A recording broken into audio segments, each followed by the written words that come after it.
Hello guys, this is Kate Extreme Vlogging, and for today po ay pag-uusapan po natin dito ang tungkol po sa mga kumakalat po na balita na ang mga vlogger po sa Pilipinas ay mapapaloob na po sa NPC. Okay? So ito po ay nanggaling po kay Kaalam PH. Para po sa lahat ng mga vlogger sa Pilipinas, ito po ay para sa ating lahat. Okay? So alamin po natin kung ano po ang punot dulo ng bakit po meron na po tayong kailangan po mag-submit ang bawat vlogger dito po sa NPC para po dun sa mga monetized channel. Paano na tayo ngayon kung nagsisimula pa lang po ang mga nagbablog na Pilipino, okay? So, hindi pa po kayo sumasahod. Yes, pinapalaki pa po ninyo ang inyong mga bahay. At meron na po tayong mga kailangan pong sundin at panuntunan po at ilalagay na po nila sa batas ang mga vlogger dito sa Pilipinas. Okay? So, panoorin po natin kay Kaalam PH. Ang dahilan, ang National Privacy Commission o NPC. Oo, yung ahensya na nagbabantay sa privacy natin. Naglabas sila ng bagong panuntunan at kahit hindi siya literal na batas na galing sa Kongreso, may bigat siya at pwedeng ipatupad. Kaya seryoso to. Ayon sa NPC, lahat ng taong gumagamit ng kahit anong camera o gadget na kayang mag-record ng video o audio tapos ina-upload online ay pasok sa patakarang to.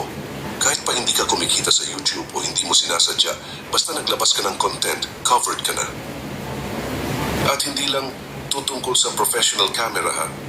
Kahit cellphone lang gamit mo, GoPro, tablet, o kahit yung mga smart glasses, basta nakakakuha ng video, kasali na. Kaya isipin mo, kahit pa simpleng vlog lang sa kanto o street food video, kailangan mo ng makita. Ngayon, ano nga ba ang dapat gawin ng mga vlogger sa ilalim ng bagong patakaran na to?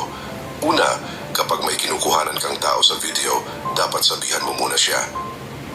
Ibig sabihin, kung may taong malinaw na nasa frame at siya talaga ang subject, kailangan alam niya na nakarecord siya at posibleng ma-post online.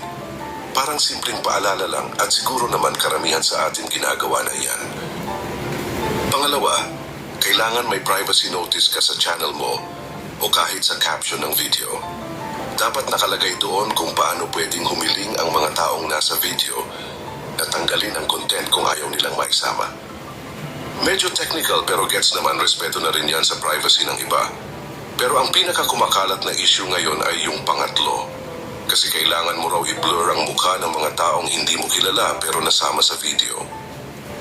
Oo, kahit hindi sila yung kinukunan mo, basta sumulpot sila sa background, kailangang matakpan ang mukha. Lalo na kung bata sila o kabilang sa mga tinatawag na vulnerable na tao. Isipin mo na lang, nag-vlog ka sa Quiapo o sa mall, tapos ang dami mong nadaan ng tao. Eh di ba hindi naman maiiwasan yan? Ngayon, lahat ng yun kailangan mong i-blur isa-isa. Grabe, parang ang hirap nun gawin sa editing. Baka yung simpleng 5-minute video mo, aabutin ka ng isang buong araw sa pag-e-edit. At dagdag pa dyan, ayon sa ulat ng GMA News, kung monetized na ang channel mo, required ka na rin magparehistro sa NPC. Para na rin itong See? Magpaparehistro na po tayo sa NPC. Para na rin po tayong business company po. O meron po tayong negosyo. Ayan. Nagninegosyo po tayo ng tindahan at kung ano-ano pa. So, kailangan po tayo mag-submit ng NPC. Ano ito? Samantalang tayo pong mga monetized channel ay nagbabayad ng tax sa US dahil ang YouTube po ay galing po sa US at ang may-ari ay nasa US. So, paano po itong mga ito para po sa mga bagong vlogger? Okay? So, tuloy po natin ang pinapanood natin. Para na rin itong negosyo, may proseso, may dokumento. Kung maliit ka pang creator o nagsisimula pa lang, baka medyo nakaka-pressure ito. Kaya maraming vlogger ang nagtatanong ngayon kung patay na ba talaga ang vlogging sa Pilipinas. Baka daw maapektuhan ang freedom ng content creators o baka mas dumami lang ang requirements sa simpleng content creation. Pero syempre, may dahilan din kung bakit ito ipinatupad. Para ito sa privacy ng lahat. Kasi, di ba ang dami na talagang videos ngayon na basta na lang in-upload kahit may ibang taong walang kaalam-alam na nakunan pala sila. Alam nyo naman, maraming batas dito sa Pilipinas na parang pang-display lang. Yung tipong andyan pero bihirang ipatupad talaga. Pero huwag kang kampante. Kasi kahit ganun pa yan, siguradong may mga tao pa rin nakaabang lang para sumabit ka o magkamali kahit sa maliit lang na bagay. Yung Yan po yung mga news na lumalabas at kumakalat. Ginagawa na po ang pagbablog ay isang negosyo. So, kailangan po tayo magpadala or mag-submit po na isa po tayong monetized channel at tayo po ang may-ari ng ating channel. So, parang negosyo na rin po na nagbabayad po tayo. May tax na tayo sa US, may tax pa tayo sa Pilipinas. Double na po ang taxes. Okay? So, sa amin po sa Dubai, iniiwasan po namin makunan po namin ng mga tao or community or yung mga lokal na mga Arabo doon po sa Dubai, okay? Iniiwasan po namin sa content namin yan, okay? Kasi alam namin po na bawal. Okay, ngayon dito po ay ipinapatupad or isinusulong po nila yan po sa NPC na ang mga vlogger na monetized channel po ng Pilipinas ay kailangan po magsumite or mag-submit na kayo po ay may-ari nitong channel na to.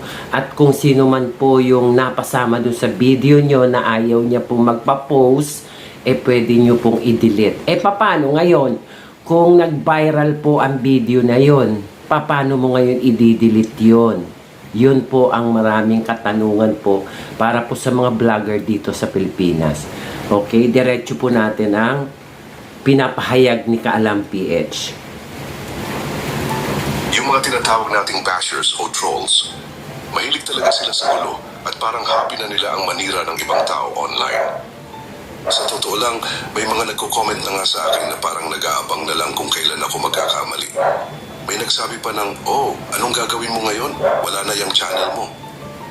Nakakatawa minsan pero nakakainis din. Di ko nga maintindihan bakit may mga taong parang nag-i-enjoy kapag napapahamak ang iba. Pero ganun talaga, andyan sila. At kung may bagong rule na lalabagin mo, sila ang unang magre-report. Ngayon ang tanong, bakit nga ba may ganitong patakaran sa vlogging?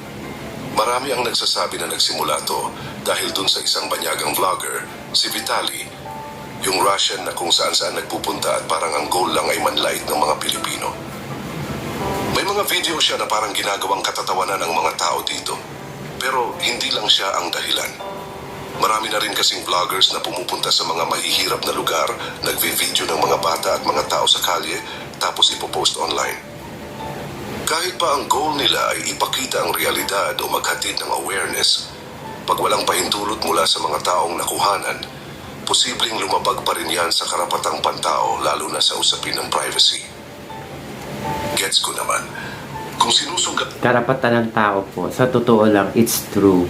Dahil po marami po na nakalabas na po sa YouTube channel na halos po lahat ng taong may hirap at kung saan saang bansa pinuposted po nila. Ano to? Pinapangalandakan pa nila na sila po ay poor family, na sila po ay mahirap, na nandun po sila sa mababang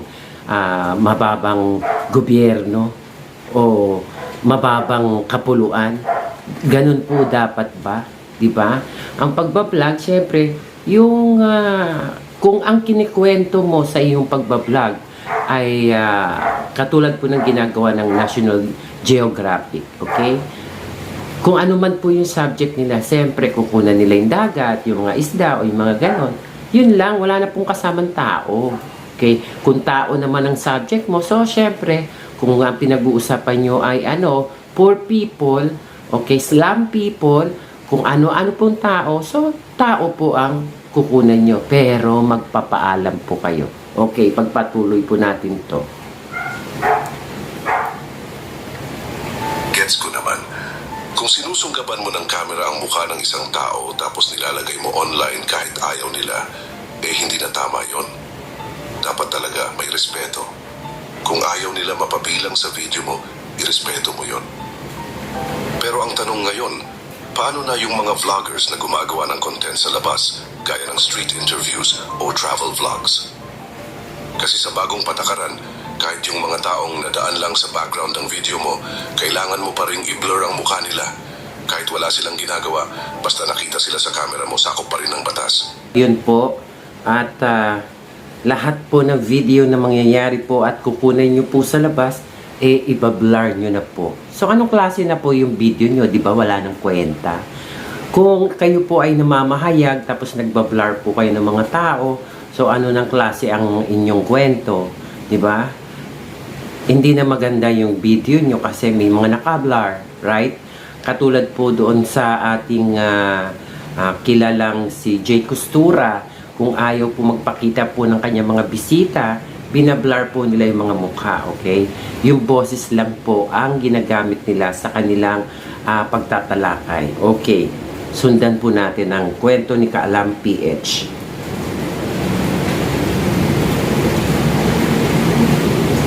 Sa camera mo, sakop pa rin ng batas.